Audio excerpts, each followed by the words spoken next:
absolute cracker. We're off, and this is proper European pedigree. Villarreal, probably better off known for their Europa League exploits, which means they play 1 million games a season and still lift the trophy at the end. It's Villarreal plus 450, which is massive. Plus 1 at minus 120. Do they get beaten twice by a Bayern side that doesn't keep clean sheets? Bayern at minus 160 is an absolute trap. I don't care if they go and win the game. At minus 160, you have got to be adding something to get the value. The draw is at plus 315. Under or over 3 goals, with the over being at minus 105. If you can get both teams to score an over, then I fancy you're going to be looking in the right direction and definitely getting value. Mark O'Hare, I'm not having that Villarreal lose this game by 2.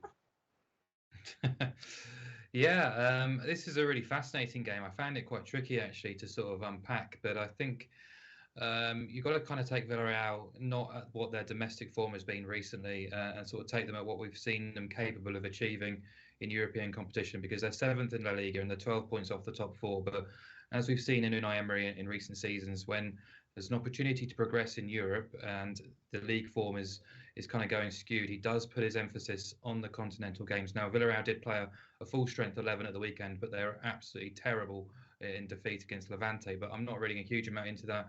The issue is masterminding victories over Juventus or even Man United in the Europa League isn't quite the same task as beating Bayern over 2 legs. And, Emery is the big reason why it does kind of hold me back a little bit on being full on Bayern here. But knockout football is his forte. He's kind of sometimes portrayed as an ultra defensive coach, and I don't think that's often fair. He will set his team up pragmatically, but more than capable of springing a surprise. And I think when you look at what Salzburg did against Bayern, Salzburg don't really have a defensive bone in their body, but Villarreal do, and they do have a decent sort of centre-half axis. But going forward, they've got Gerard Moreno fit and available, which gives them that real sort of clinical edge in forward areas. But they've also got Arnaut Janjuma in great form, his pace, which will cause plenty of problems in transitions and counter-attacks, considering Bayern don't have Alphonso Davies, who's normally sort of the backup there when balls go over the top. So, yes, Bayern do have frailties, do have weaknesses defensively, especially without Davies there. And Nagelsmann's tried to remedy things with a back 3 at times recently. But I think there's a big key for Bayern, and that's having Leon Goretzka back in the team. He played at the weekend, and he just provides so much more stability to that midfield alongside Kimmich. And I think the two of them sort of play so well together. Just provides a fantastic platform then for the front 4 to work their magic, whichever 4 that might be. And I just think his involvement does improve Bayern in both boxes, defence and attack.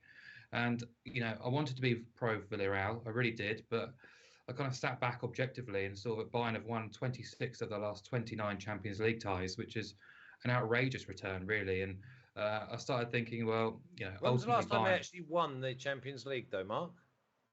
What, 2 seasons ago? Was it 2 seasons ago? Was it 2? Was it 2? No, Bayern. Chelsea won it last year. The year before, no. Beat PSG. Chelsea beat PSG, didn't they? No. It's COVID for you. Chelsea beat City. Remember. I'm sure Bayern won with. You have a little look, Marco, here, because I'm going to go to Mina. Villarreal versus Bayern. I know it's strange. It's a strange one. Hansi Flick, yes, he did win the treble, didn't he? Yeah. My God, we have lost all understanding of everything. Yeah. Right, what do I believe? I've been a little bit harsh on Julian Nagelsmann because some of the times and some of the decisions that he decides to make, such as their game against Hoffenheim, in which he plays Kingsley Coman and Serge Gnabry as wing backs, and you can see that they really struggle with the defensive side of things. I don't like the team when it is sort of dripping with so many attacking talents that they are defensively naive, especially when you're going to have Sule at the back there. I don't like it in midfield when Musiala plays, because I do again think that he's too young to be taking on that role. But here's the thing, Nagelsmann can do that in the Bundesliga. He can actually experiment, because this is all an investment for the future.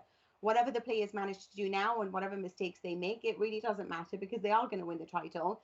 And they will learn from all of these mistakes to grow stronger and better. And that's what I think is the great thing about what he has done in other ways. You can say this is just an investment, which is why in certain matches that they have played this season, it's been a little bit strange on a tactical level with the decisions made. I don't think that he's obviously going to experiment in this match. And I do think they have brilliant control when they have Goretzka back in. They are going to be without Tolisso, which is a problem, and Alphonso Davies offers them so much when it comes to both phases of the game. So those are two huge absences. With Villarreal, they have a somewhat complete team at the moment, except for Alberto Moreno.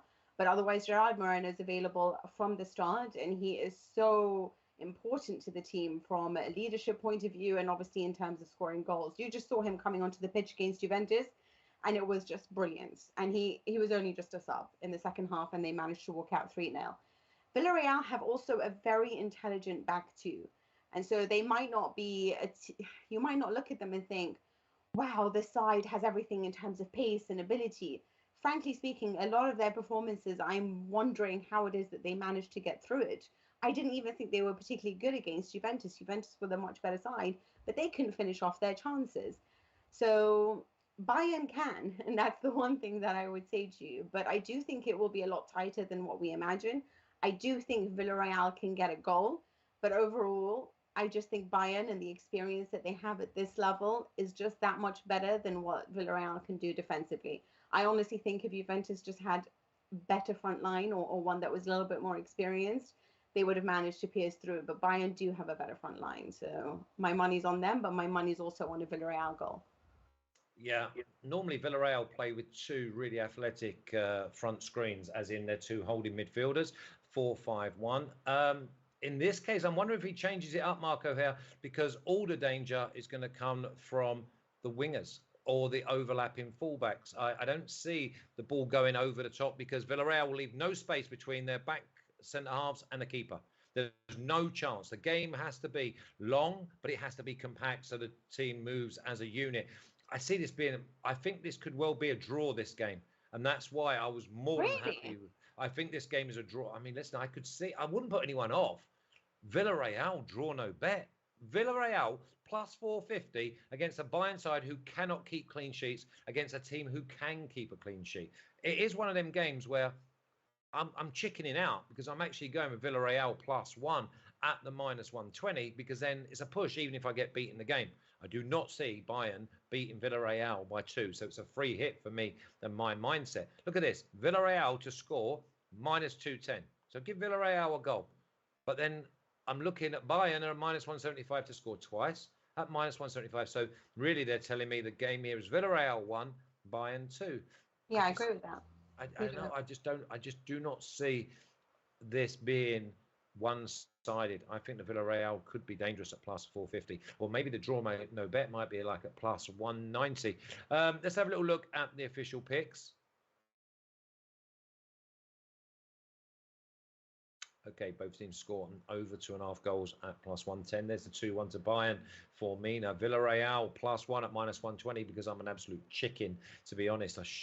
If Villarreal win this game, I will kick myself. No, very rarely do that in gambling. Bayern and both teams to score at +220. There's your 2-1 as well.